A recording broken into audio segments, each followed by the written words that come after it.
Hello, what's up? This is Rain Manguera. Random video lang to. Actually, this is more like a podcast. Katuwaan to. I hope wag yun seryosohin sasabihin ko. Wala po sa sasabihin ko rito ang seryoso talaga. Okay. Again, katuwaan lang to. Baka may iba dyan mag-comment ng seryoso. Okay.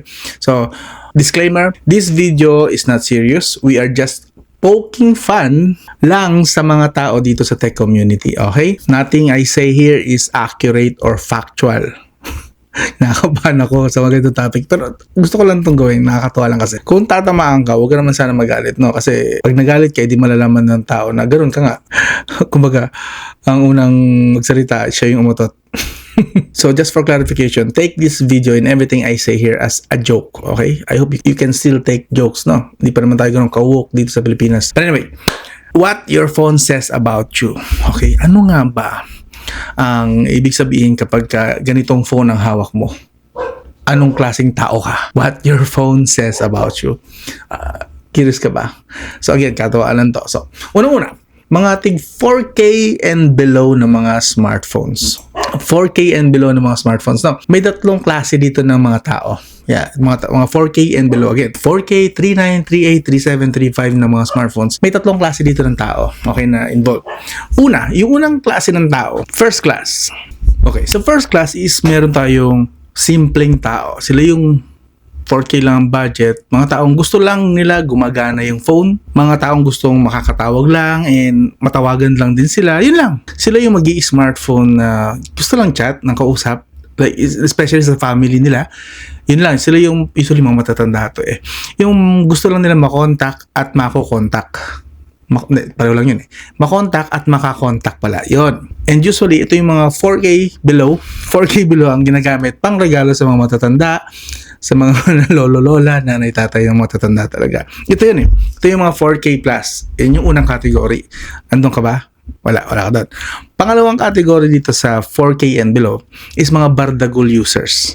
Ito yung binili nila yung smartphone as backup phone lang talaga. Pang bardagol lang. Ikaw ba to, boss? Tipong binili nila yung phone, ang nasa isip nila disposable, pang dispose. Yung main phone nila is nakatabi. Wala man silang main phone, pero wala silang pake dun sa phone na yun na masira yun anytime. Yung inahagis-hagis lang sa upuan, pagdating ng bahay, hagis sa higaan, lalaglag, mura lang naman yan. Yun, sila yan, mga bardagol users. And then, pangatlong user naman is mga practical users. Okay? Again, nasa 4K and below pa rin tayo na smartphones. Sila yung mga practical users dito sa segment na to. Ito yung mga taong alam nila na budget smartphone lang talaga ang afford nila and hindi rin naman sila ambisyoso na gusto nila magmukhang mayaman. Basta meron silang smartphone, okay na yun. Wala silang pake sa latest tech. Wala. Basta nakapag-Facebook, TikTok, kung naman yung nagamit, call and text, okay na. Malapit sila sa ugali ng mga simpleng tao. But this one kasi, sila mismo yung gumagamit and sila yung mas kilala nila ang sarili nila kasi yun lang talagang kaya nila. Hindi na sila ambisyoso talaga. Sila yung pinaka-practical. That's why they are the practical users. Ayaw din lang magpakakonyo, gusto nila magpakatotoo talaga. Yung tipong nakakita sila ng 8K, hindi nila bibilin yun kasi ayaw nila, kasi hindi napasok sa budget, and ayaw din nila mangutang para lang magka-cellphone. Sila yung mga talagang practical users. Sapat na sa kanila yung gumagana yung phone and kahit paano, naaasahan araw-araw. Yan yung tatlong users sa 4,000 and below. Okay? Saan ka dun, boss? Comment mo nga. Now, next, 5K and 7K na category ng mga smartphones. Ito yung mga users na bumili ng 5K to 7K na smartphones. Dito sa category nito, 5K to 7K, may dalawang category or dalawang class. Okay, unang class is yung mga tiis-tiis users. Sila yung kahit paano, mas mataas ang budget sa 4K at sila yung mga low budget users na talagang okay na sa kanila yon kasi feeling nila, total lagpas naman ng 4K, ibig sabihin kahit paano masasabi na high quality na rin yung gamit nila. But still, hindi naman sila mga techie. Yes. So, ito yung mga kuripot users, kaya tawag sa kanila mga tiis-tiis users. Okay na yan. 5K to 7K na smartphone, okay na yan. Sila nga lang din yung mga mabilis mauto na mga sales sa mall or sa mga bangketa. Sila yung nauuto agad na boy, bili mo na to. Pwede ka dito mag-game. Smooth ang ML dito. Yan. Mga non-techie users, usually kaya mabilis mauto ng mga sales agent dahil sa itsura lang ng phone. Yung tipong, mukhang iPhone, pwede na to. O, nasa 5K to 7K naman. So, ibig sabihin, medyo kahit paano, mamahalin na to. Yun yung mindset nila. And of course, okay na sa kanila yun kasi budget user sila. And tiis-tiis talaga sila. And then the second class, okay, na user dito sa 5K to 7K, yung mga hilaw na fanboy naman. Yes, mga hilaw na fanboy. Why? Madalas wala talaga silang alam sa chipset and other specs. Pero, ang hilig nila makipagdebate online. May kilala kang ganito, no? Trigger ba? Biglang may pumasok sa utak mo kung sino to. Malamang may nakaaway ka rin na ganito sa online. Yung mga tipong wala namang pambili, pero ang hilig makipag-away para sa kanilang mga brand. Usually, makikita mo itong mga to sa mga dedicated Facebook pages na mga brand like sa Infinix pages, Tecno pages, Vivo pages, Oppo pages, Poco pages, Xiaomi pages, Samsung pages. So lahat basically basta mga dedicated Facebook pages ng mga brands. Minsan meron din mga may alam sa kanila na nahahalo. May alam sila sa tech, yes. Kaso nga lang dahil nga short sa budget then low budget, paninindigan na nila yung nabili nila and gusto nila mandamay. Yes, sila yung alam mo ba, gamit-gamit ko rin to, maganda to, smooth to, never to na frame drops or nag-init sa ML, kaya solid na to. Bili mo to, ito nga dapat yung bilhin. Yan yung mga hilaw na fanboy. Gusto nila mandamay pero deep inside, kung magkakaroon sila ng pera para bumili na mas mataas na smartphone, of course, bibili nila yon. Okay? So, fanboy sila, pero hindi talaga sila deep inside fanboy. Mga hilaw lang yan. Paninindigan lang nila muna. Sa ngayon, yung mga napili nila at nabili nilang smartphone. Sila din yung mga mahilig makisawsaw sa mga brand wars. No? Walang pambili, low budget user lang, pero makisawsaw naman sa mga brand wars. Matindi, ang toxic. Halatang hindi alam ang sinasabi nga lang pag nag-comment na. Yung tipong ang alam niya lang is yung tungkol sa smartphone niya. Yun lang yun eh. Yun lang yun kasi na-experience niya. Kaya hindi niya alam yung totoong halaga ng smooth. Yung totoong experience, actual experience ng smoothness ng smartphone. Hindi niya alam yun. Sila yung madalas magsabi na yung kanilang 5K worth na smartphone or 6K worth na smartphone or 7K, 5K to 7K na worth na smartphone is kasing smooth na ng flagship phones. Sila yung mga delusional, literal. Wow, 5K phone pero meron akong kilala nito na yung mahilig ng mga 5K phone pero tatalo yung iPhone. Shots fired pa tuloy. Anyway, tapos sabihin pa nila 5K smartphone, maganda daw at matibay. Mas mukha daw premium sa mga mamahaling smartphone. Oo na lang tayo. Tapos smooth daw at hindi nag-iinit. Meron bang smartphone na hindi nag-iinit? Flagship smartphone nga, like yung Red Magic na merong fan sa loob, nag-iinit. 'Di ba? Bakit hindi mag-iinit ang isang budget smartphone? Wala namang fan yun, wala namang cooling system yun, malamang. Kasi nga tinipid yun, budget yun eh. Pero kung makapagsabi na never nag-init, merong smartphone na hindi nag-iinit while gaming, anong phone yun? Anong phone yun? Anong chipset nun? Hindi nag-iinit talaga? Hindi siguro nag-overheat, yes, pero hindi nag-iinit, that's malaking BS. Di ba?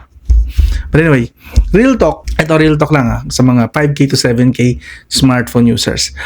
Ang mga entry-level smartphones ay never magiging gaming phone by any definition. Okay? Pwede lang siyang gaming phone, sabihin mong gaming phone kasi nakakapag-game ka. That's it. But proper gaming phone, it's not really a proper gaming phone. Calculator nga, pwede ka pa rin maglaro eh. Gaming calculator na ba yun? Yes, pwede ka maglaro. Maglaro ka, like, huhulaan mo. Ano ang 9 times 9? 81 kaya? Yun. Try mo. Uy, nakapaglaro ka na doon, di ba? Nakakapaglaro ka gamit ang calculator. You have now a gaming calculator. Anyway, lipat na tayo sa susunod na classifications. Sa 8K to 12K na classifications ng mga tao. Yung mga smartphone na merong 8K to 12K. Ito ba smartphone mo 8K to 12K? Pues baka nandito ka ngayon. Unang class, okay? Unang category dito is sila yung mga nakakaluwag-luwag pero utu-uto. Isa ka ba dito? No?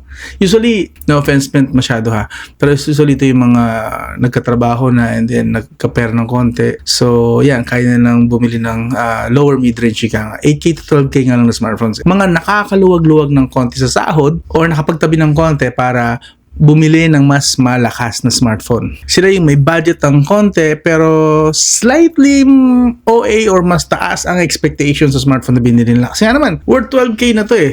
lagpas na ng 10K. So medyo okay lang siguro na mataas na expectations ko. But that's okay. Kaso sila din yung usually madaling mapaikot na mga sales agent. Ito yun, okay? Parang kagaya ito nung sa 4K to 5K na category.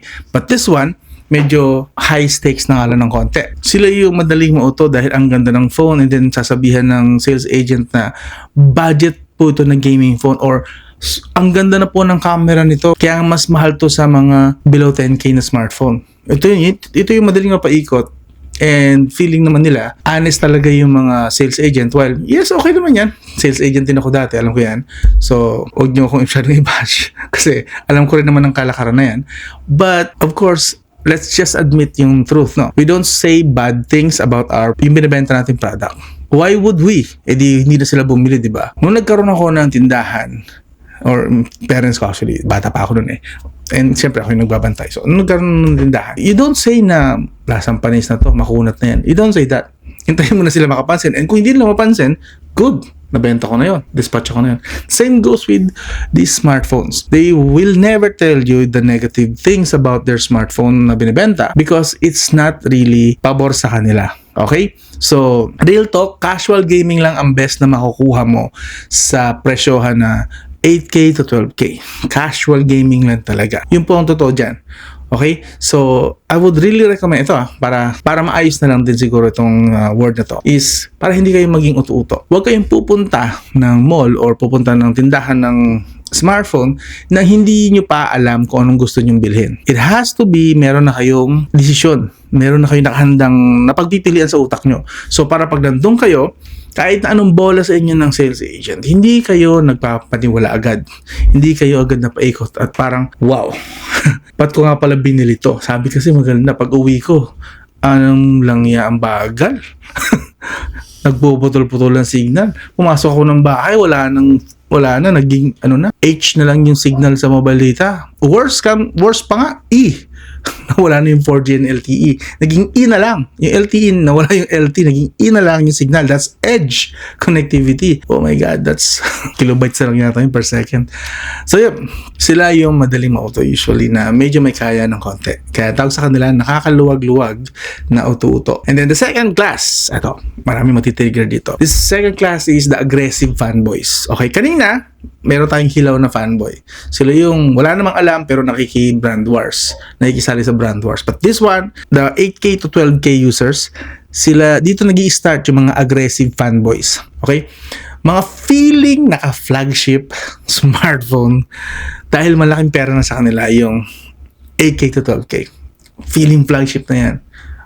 Mataas na yung ego nila kasi 8K to 12K na yung smartphone nila. Usually then, sila yung mga willing bumili ng mga second-hand flagship. Eto, mas okay ako dito. Kung willing kang bumili ng second-hand flagship and then i-claim mo na flagship smartphone yun, that's true pa rin. It's still a flagship smartphone, malamang older flagship smartphone, but it's still a flagship smartphone nung time niya. So, if you are that kind of person, okay pa yun. But if you are, hindi naman talaga flagship yung smartphone mo and you claim it na flagship smartphone yun and pinaglalaban mo talaga, mga defensive fanboys pa kayo, di ba? Dito nag-i-start yan sa 8K to 12K na category na users, okay? So, kung hindi kayo belong sa first class kanina, nakaluwag-luwag na ututo, baka dito kayo nabibilong sa second class, yung aggressive fanboys, yung gustong-gusto nyo, yung ang bilis yung matrigger kapag kami nabasa ko hindi maganda tungkol sa smartphone na nabili nyo. Ganyan kayo eh. Isa rin sila actually sa mga nagsasabi na never daw nag-iinit ang smartphone nila. Wow, may smartphone na gano'n, may na-invento ng smartphone na hindi nag-iinit. Anong brand yun? Yun, never daw nag-lag. Can you believe that? Never nag-lag, ever. Kahit once. And never daw nalobat. Yun, may natawa ako nito kasi just a few days ago, sayang hindi ko na-screenshot. Dapat naisip ko, proof sana rito. Pero a few days ago, natawa ako sa isang comment, sa isang page. I think that's from Techno Group. Di ko alam kung lasing yung nagko-comment. Nakikipag-away talaga siyang haba ng conversation nila. And then there's this one comment niya, isang reply niya, never daw nalobat yung smartphone niya. Wala na itong patutunguhan, kalokohan naman. Nanggagago na lang kausap to eh. Smartphone na never nalobat. Baka forever siyang nakasaksak sa outlet nila, no? Never niya tinanggal kasi pag tinanggal niya, namamatay yung phone. So yeah, never nalolobat. But anyway, yun yung Sa 8K to 12K, dalawang category. So, alika dun, boss. Okay? Now, lipat naman tayo sa mga users. Ikaw ba, boss? Ito ba yung smartphone mo? 13K to 20K na category. Nandito ka ba? Yes, ito yung possible. Again, not really actually ito. Possible na ganitong user ka. Unang class or unang category dito is yung mga balanced user. Yes, dito sa 13K to 20K users. Okay? Unang class or unang category ng tipo ng tao dito is mga balanced user, which sila yung medyo nakakaangat-angat na sa buhay or sa sahod nila, or at least nung time na binili nila yung smartphone nila, nakakaangat-angat na, and of course afford na nila to, and they know what they are buying. Okay? They know that it's not flagship, pero at least hindi na rin pipitsugin yung smartphone na binili nila kasi going 20K na, or probably 20K nga. Kasi dito sa category na to, dito mo mahanap yung mga users na bumibili sila ng smartphone kasi ang hanap na nila balance sa performance and camera, reliability and usability. Yes, dito yun eh. Sila yung unang category sa 13K to 20K. And then the second category naman is yung mga hardcore fanboy, nandito na rin. Dito na yun.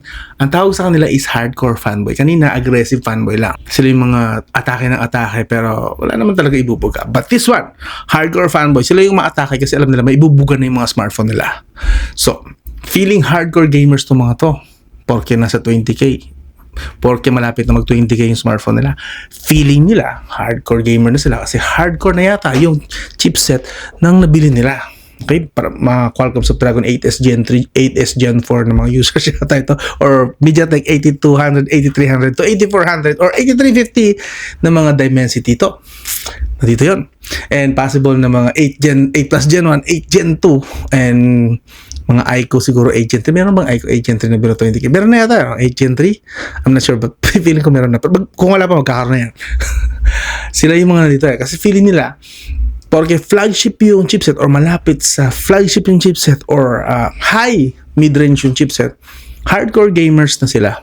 Ito yun eh. Ayaw nilang aminin na kaya yan below 20K kasi may mga tinipid na pyesa. Kaya nga mura yan eh. Meron yan tinipid. Yes, mataas ang chipset maybe. But what about the other specs? The other materials na ginamit? The other features? Reliable ba? Hindi nila aminin yun. Kasi feeling nila, this is a smartphone for hardcore gamer. Sakto na to. Nakatipid na ako. Hardcore gamer pa ako. Ito yun eh. Usually, dito ko rin nakikita yung mga toxic fanboys. Sila yung mga mahilig na kasing manlait, magmura ng mga kapwa nila users, lalo-lalo na yung mga against sa kanilang mga smartphones. Ang toxic na mga to. Sila na yung manlalait. Kasi porke na malapit na sa 20K yung smartphone nila, feeling nila mayaman na sila. Sila yung mga elite na. But no, not really.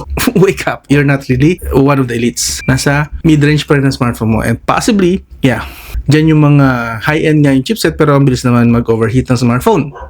Dito yun eh. Dito rin kasi nabibilong yung mga feeling rich. Feeling rich na. Pero hindi naman sila willing gumastos ng doble para sa higher-end smartphones. Feeling rich, again, pero not willing or possibly not capable din na talagang bumili ng cash ng kanilang mga smartphone.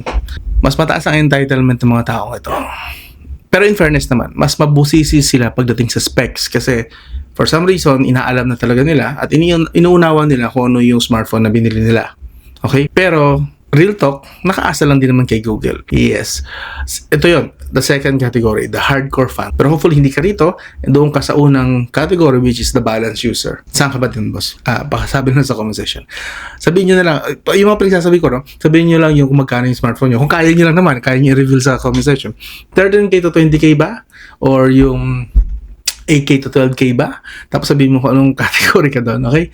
And then, finally, hindi finally. Meron pa tayong, binabasa ko lang dito kasi para hindi ko siya malagpasan. And then we have the 21K to 40K users. Yes, dalawang category din dito. First category or first type of user is mga insecure users. Yes, nandito sa nasa mga users na to, 21K to 40K yung smartphone nila, yung worth ng smartphone, yung price tag ng smartphone nila. Mga insecure sila. Mataas ang pride nila and ego. Mas mataas pa dun sa kanina sinabi ko. Kasi feeling nila, na insecure sila, kasi feeling nila, mamahalin yung smartphone nila, kaso nga lang, pang lower budget lang na iPhone yung presyo. Kung iPhone man na smartphone nila, wala naman kasing mabibiling 40K na Pro eh. Okay? So, medyo sensitive ang ego nila dito kasi alam nila mataas na presyo pa rin or mataas pa rin ang pera na 21K to 40K. Yun nga lang kasi, ang katumbas lang nun, in reality, okay, sa brand new na usapan, they feel they own a lower end na iPhone. They are the lower end iPhone users. And if they're not iPhone users, at least they know na nasa lower flagship killer yon, nasa flagship killer sila na category. Yeah. Pag sa Android naman usapan. Or perhaps siguro nga kasali sila sa mga second-hand iPhone users para lang makuha nila yung Pro version. Ika nga basically budgetarian flagship users. Yan. Yun kasi yung phone nila. Alam din nila actually dito sa insecure users na to. Alam nila na delusional. Okay? Ang mga budget users na kung ano-anong pinagsasabi sa ibang brands. Hindi sila masyadong mahiling makipag-away pero alam nila na kapag nakipag-away sila sa mga lower budget users, parang waste of time talaga nila yon. Sila yung mga tao na iniisip nila, basta mahal na tong smartphone ko, pricey na to kasi 21K to 40K na to. That means, matik, everything about this smartphone is supposed to be perfect. Ganyan sila mag-isip usually. Observation ko lang naman yan. And then there's the second type of users na ang tawag ay brand sticklers. Yes. Sila yung mga may pera talaga. Okay? And bihira sila makisali sa mga brand wars. Bihira mo sila makita yan, yung mga ganyang users. Sobrang bihira kasi they know naman talaga na hindi ka level ng mga smartphone nila, yung mga budget users, mga 10K lang smartphone, 15K lang smartphone, mga mababang uri kayo. Pero sa kanila kasi usually dito rin sa category na to, itong tipong tao na to, may brand loyalty na sila Ito yung mga taong to. Ikaw rin ba to, boss? Na kapag nag-release ng magagandang smartphone ng ibang brand, hihintay mo pa rin yung brand na nakasanayan mo, na pinagkakatiwala mo. Usually makikita natin to yung mga Samsung users na mga Plus, S23 Plus, S24 Plus, S25 Plus, mga yan. Sila dito yon. And possibly mga China phones, pumili rin sila ng mga Vivo X200 Pro, yan kasi mga sa 40K din yan. Basta usually sila yung madalas na brand loyal, less toxic na mga users, at bihirang makipag-away online. Tapos, and aware din sila, sure sila na yung gaming and camera is not an issue sa mga napili nilang smartphone. Kasi that's worth 21K to 40K. And supposedly, mayroong OIS na yan at malakas talaga na chipset. Matig yan. So, yan. Confident sila na gaming and camera is not really an issue for them. Kasi, alam mo na, brand sticklers sila. Kilala na nila yung brand na yan na magre-release sa ganitong price tag, malamang goods yan. And sadly, ito rin yung mga hindi na nagre-research na mga specs. Kasi nga, ba't pa sila magre-research? Inihintay lang nila na mag-release yung brand na favorite nila ng bago. And matik, malakas na yon. So, they don't really need to research. Hindi na. Basta brand nyo, ngayong taon na-release yun, pwede na yun. Yung brand na yun, yun na yun. Yes. So, brand sticklers ka ba, boss? O insecure user ka? Alin ka doon? Finally, ito na. Mga 41K and above na price tag ng smartphone. Ito na yun. Dito naman may tatlong tipo ng tao. Tatlo po sila. Okay? Una is the new money people. Ito yung lately lang nakatikim ng malaking pera and then bigla na lang silang nakikipag-away and pinaglalaban at minamaliit, minamata yung mga lower price na smartphones. Ito yun yung lately lang naman kumita and now afford na nila yung mga 41K and kahit hanggang 100K pa na smartphone. Yung pinaka-latest ng Samsung, pinaka-latest ng iPhone. Yan, okay lang sa kanila yan. New money sila Sabik na sabik ka mga yan gumastos. Kasi bagong pera, bagong kayamanan. Pero dahil dyan, lumalabas, mga sabik silang bumili ng mga luxury items, especially sa smartphones nga. Konti lang naman to actually, itong mga taong to, kasi bihira to mangyari na. New money people, bigla na lang mag-iingay. Yung mga feeling hilaw na milyonaryo. Yan. Yung panay flex na puro iPhone. Yeah, you know what? iPhone is the best. You know what? iPad are the best. iOS is the best. Or One UI is the best. One UI is the king. Mga ganun. May mga kilala ba kayo yung biglang papasok sa auto nyo? Oh, ganun nga siya, ganun. Basta sa paningin niya, sa pananaw niya, all lower price. Lahat ng mga mas mababang price na smartphone ay inferior except sa smartphone na hawak niya. Okay, nabibilong siya sa mga elite, yun ang feeling niya. Yan ang mga new money people. And then the second type of people naman, yung mga konyo. Ito, sobrang common ito sa society. Mga konyo users. Sila yung gusto lang talaga nilang, meron sila noon para magmukha silang one of the elites. Okay? Usually, mga installment po ang mga iPhones na mga installment or galing sa sugar daddy or sa sugar mommy. Yan, mga pakonyo. Or hingi kay mommy, hingi kay daddy. Totoong mommy yan. Totoong mommy, totoong daddy yan. Or, kung hindi man installment, talagang literal na pinang-utang talaga yung iPhone niya or Samsung niya. Mga social climbers basically. Yung tipong usually na meron ito, mga OnlyFans. Mga sa OnlyFans. Yun nga, mga may sugar daddy. Yan, sila yan. Mga konyo people or mga tipo ng tao na hindi naman talaga nila pera yung gamit nila. Or installment yung pera nila or pinangutang lang nila yung pera. Pinilit lang talaga nila na magkaroon nun. Pero hindi talaga afford the lifestyle nila yon. Kasi kung afford nila, why not buy it with cash? Fully paid. No, but they cannot. So, yeah, konyo yan. Mga talagang, pwede naman yung lower price. Ano bang masama sa lower price? Kaso gustong-gusto mo talaga yung pinaka-best ng iPhone or pinaka-best ng Samsung, ipipilit mo. So, nasa konyo kategory ka. Ano bang advantage nun? Sa lower iPhone, sa non-pro, kailangan mo talaga yun. Unless yun yung profession mo, maybe that's an excuse. But it's not really. Most of the time, not really. Again, unless yun ang profession mo, kailangan mo talaga yung pro mode. But anyway. And finally, ito last na po ito. Mga old money. Dito karamihan. Ito talaga marami. Marami sa kategory na to ang old money. Hindi sila nakikipag-away sa mga brand wars. Hindi sila nakikisali dyan. Pang mababang nila lang yung pakikipag-away or pakiki-join or pakikisalamuha sa mga taong mahilig makipag-brand wars. Yung makikipagtalo ka, mga hampas lupa. Hindi nila iniisip yun. Wala silang paka dyan. Dead ma to the bone. Ika nga. So, yan. Mga old money people ganito. Kung meron man, sobrang bihira. Hindi nila to forte. Makipag-argument sa... Alam naman nila mumurahin yan. Bakit ko pinagtatanggol lang smartphone ko na 80K, 90K? Kaya nga mahal eh. Nandito lahat. Latest and most powerful chipset. And then there's this, meron din actually na old money people na sila yung, pwede na sa kanila yung, may iPhone sila, and then meron din silang keypad, the keypad na phone, yung tig 800 lang yata, 600. Parang yung smartphone nila is para sa mga maybe multimedia purposes, something like that. But para sa kanila, okay na sa kanila yung mga low, pang backup phone. Yeah, pwede na sa kanila yan, mga old money people. Makikita mo sila ng high-end na smartphone pero they don't really use it for gaming or anything. They just use it because, for public appearance. Parang ganun. Usually, itong mga old money people, bumibili sila ng smartphone pero wala silang pakialam sa specs. Hindi mo rin sila makikita na miyat-miyat nagsiselfie na selfie mirror basta makita yung iPhone. Hindi nila ginagawa ito, wala silang pakialam. Yes, they know na yung halaga na meron kang yung presentable ka with the latest iPhone. Yun lang. Pero wala silang pakialam actually doon. Yun yung mga old money people. Yun yung mga talagang highly respectable na mga people. Yung old money people. Okay. So again, alin doon, magkano ang smartphone mo? Comment mga boss kung malakas ang loob mo. Magkano ang smartphone mo? At anong kategory ka? Kung kaya mong aminin, anong kategory ka na bibilong? Kaya mo bang aminin? Again, these are all katuwaan lang, satirical if I may. Jokes lang po ito. You can ignore this video. You don't have to take this seriously, okay?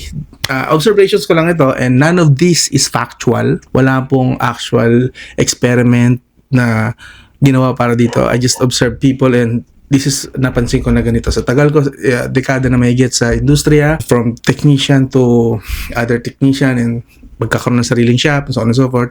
Ito lang yung mga na-observe ko talaga sa kanila. And again, these are not accurate. None of what I say here is accurate. What I said here is walang accurate. Okay? Again, katuwaan lang to. Okay? Pawalang pikot. But anyway, yan. So those are the things I think that relates to what your phone says about you. Yes. Kung hindi ko na siguro kayo i-encourage na mag-subscribe, like, and share.